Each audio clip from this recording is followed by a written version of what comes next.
Marekani imesema imefanya mashambulizi zaidi ya 2,000 nchini Iran tangu ianze mashambulizi yake ya pamoja na Israel dhidi ya Tehran, huku Israel nayo pia ikithibitisha mashambulizi mapya dhidi ya Iran. Zaidi na Sarafina Robi. Kituo kikuu cha Marekani kimesema Marekani imeharibu mfumo wa ulinzi wa anga wa Iran na kuzamisha meli 17 za jeshi la wanamaji wa Iran. Taarifa ya video ya Admiral Brad Cooper inasema kuwa wanajeshi 50,000 wa Marekani walihusika. Pia amesema Iran imerusha zaidi ya makombora 500 ya balistiki na zaidi ya ndege zisizo na rubani 2,000. Kauli hii inajiri huku Israel ikianzisha mashambulizi mapya anga. Jeshi la Israel linasema linalenga maeneo ya kufanya mashambulio ya Iran na mifumo yao ya ulinzi. Iran inaendeleza kampeni yake ya kuishambulia Israel na nchi washirika wa Ghuba. Umoja wa Falme za Kiarabu unasema kuwa umekabiliwa na mashambulizi zaidi ya 1,000 huku ndege moja isiyo na rubani ikigonga ubalozi mdogo wa Marekani mjini Dubai na kuuchoma moto. Qatar imesema makombora mawili yamerushwa kutoka Iran. Moja ya makombora hayo yameshambulia kambi ya anga ya Al Udeid inayosimamiwa na Marekani, ingawa hakukuwa na majeruhi. Milipuko imesikika mjini Jerusalem huku kukiwa na taarifa za vifusi vinavyoanguka Tel Aviv. Nchini Iran, milipuko mikubwa imesikika siku nzima.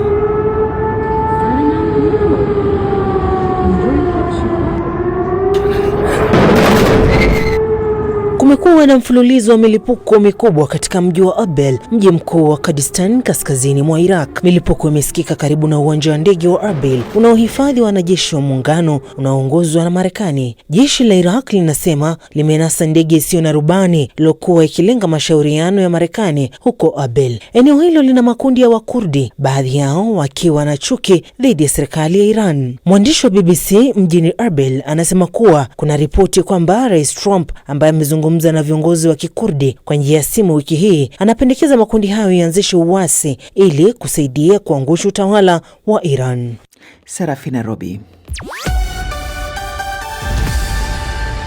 Serikali ya Uingereza imesitisha maombi ya visa za masomo kwa watu kutoka Afghanistan, Cameroon, Myanmar na Sudan, ikiwatuhumu kutumia mfumo wa uombaji hifadhi wa nchi hiyo. Raia wa Afghan pia wamepigwa marufuku kuomba vibali vya kazi. Serikali ya Uingereza imesema kumekuwa na idadi kubwa ya watu wanaotumia njia halali za uhamiaji kama mbinu ya kuomba hifadhi. Katika siku za hivi karibuni, suala la uhamiaji limekuwa na utata katika siasa za Uingereza. Zaidi na Florian Kejage. Uingereza inasema serikali itasitisha visa za masomo kwa mataifa ya Afghanistan, Cameroon, Myanmar na Sudan na visa ya kazi kwa raia wa Afghanistan katika harakati kubwa, huku kauli dhidi ya uhamiaji zikiongezeka nchini humo. Kusitishwa kwa dharura kwa visa kumewekwa kwa mara ya kwanza kwa raia kutoka nchi 4 kufuatia kuongezeka maombi ya hifadhi kupitia njia za kisheria, ofisi ya mambo ya ndani ilisema katika taarifa. Hapo awali, Uingereza ilikuwa imesema ingetengeneza hadhi ya ukimbizi kuwa ya muda mfupi na kuharakisha uhamisho kwa wale wanaofika kinyume cha sheria, katika hatua ya urekebishaji unaolenga kuzuia kuongezeka kwa kauli za chama cha mageuzi cha watu wengi cha Uingereza na kukabiliana na unyanyasaji wa mfumo wa sasa. Waziri wa mambo ya ndani ya nchi Shabana Mahmoud alisema Uingereza itafanya hivyo daima, kutoa hifadhi kwa watu wanaokimbia vita na mateso, lakini mfumo wetu wa visa haupaswi kutumiwa vibaya. Ndio maana ninachukua uamuzi ambao haujawahi kutokea, kukataa visa kwa raia hao wanaotaka kutimiza vibaya ukarimu wetu,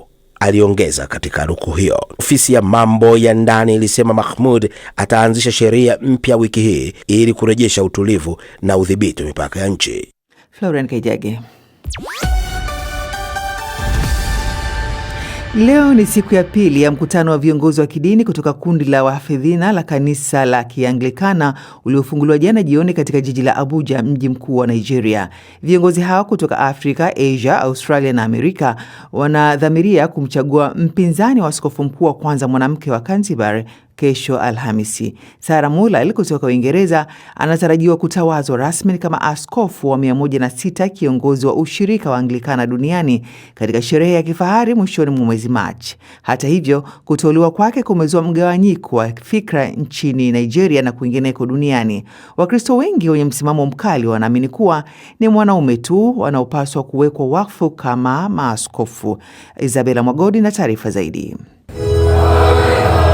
Ni ibada ya Jumapili mjini Lagos. Liturujia na sala ni zile zile zinazofahamika kwa Anglikana wengi duniani. Lakini kanisa la kimataifa la Kianglikana liko mbali na kuhimili umoja wake.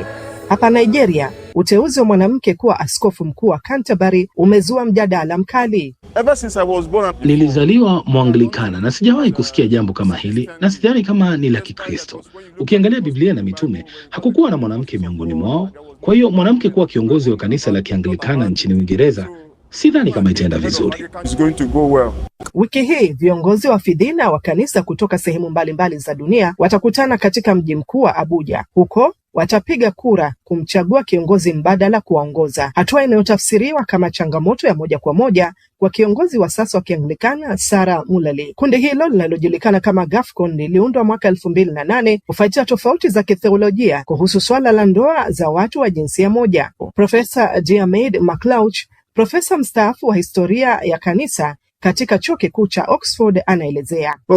Huu mkutano ni wa kuleta mgawanyiko. Ni hatua ya kutekeleza vitisho ambavyo kundi la GAFCON limekuwa likitoa kwa miaka 15 iliyopita. Hawa ni viongozi wote wanaume wanaokutana barani Afrika kuthibitisha msimamo wao ambao hauwaridhishi wengi katika makanisa ya Kianglikana, yaani uaskofu wa kiume pekee anayeamua mambo.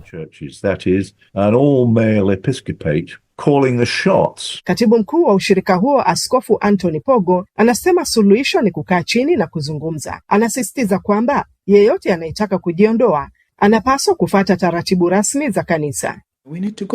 Tunahitaji kupitia mifumo yetu iliyopo kama kamati ya kudumu au masinodi ya kila jimbo badala ya kufanya mambo nje ya taratibu hizo.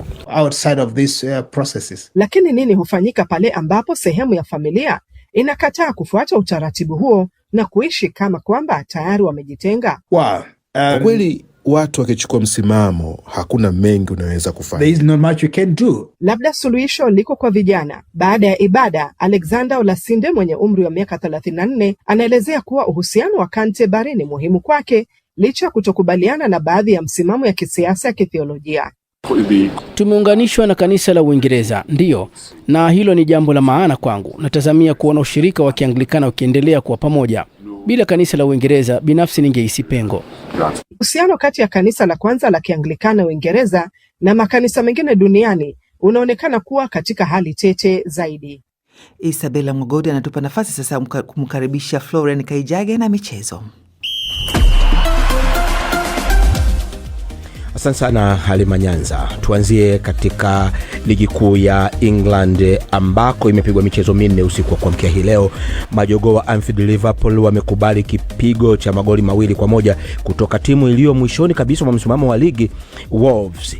Goli la Andre da Costa Neto, raia wa Brazil, dakika za mwisho kabisa lilihakikishia ushindi Wolves ambayo imeshinda michezo mitatu tu kati ya michezo 29. Matokeo hayo yaliyoshangiliwa mno na kocha wa Wolves Rob Edwards yamekiweka kikosi cha Arne Slot katika hatihati ya kufuzu kucheza ligi ya mabingwa Ulaya msimu ujao. Katika michezo mingine, Everton ilijipatia ushindi wake wa kwanza wa nyumbani wa magoli 2-0 dhidi ya Burnley tangu kuanza kwa mwaka 2026. Leeds United wakicheza nyumbani likubali kichapo cha 1-0 dhidi ya Sunderland, huku Bournemouth na Brentford zikitoshana nguvu kwa sare ya bila kufungana. Ligi hiyo itaendelea hii leo kwa michezo mitano. Miongoni mwa michezo ya kusisimua ni Aston Villa dhidi ya Chelsea na Newcastle United wakiwakaribisha Manchester United ukitaka waite mashetani wekundu walio katika kiwango bora kwa sasa. Rais wa Marekani Donald Trump amesema wala hatajali iwapo Iran ishiriki fainali za soka za kombe la dunia baadaye mwaka huu 2026. Maoni ya Trump yanakuja wakati Marekani na Israel zikishambulia Iran ambayo imejibu kwa kuanzisha mashambulizi dhidi ya mataifa yanayoshirikiana na Marekani katika Ghuba katika mzozo unaozidi kukua. Marekani ni wenyeji wa kombe la dunia litakalofanyika kati ya Juni 11 na Julai 19 pamoja na Canada na Mexico. Katika tensi, wachezaji na maafisa walilazimika kukimbia kutoka uwanja wa mashindano ya ATP Challenger huko Umoja wa Falme za Kiarabu wakati shambulio la ndege isiyo na rubani ya Iran iliposababisha moto kuzuka katika bandari ya mafuta iliyo takriban umbali wa kilomita 10 kutoka uwanjani hapo. Michezo miwili ilisitishwa huko Fujairah ambayo ipo umbali wa takriban maili 90 mashariki mwa Dubai mara tu baada ya bandari ya jiji kushambuliwa asubuhi ya jana Jumanne. Baadaye ATP iliifuta michezo mingine ya mashindano iliyokuwa imesalia.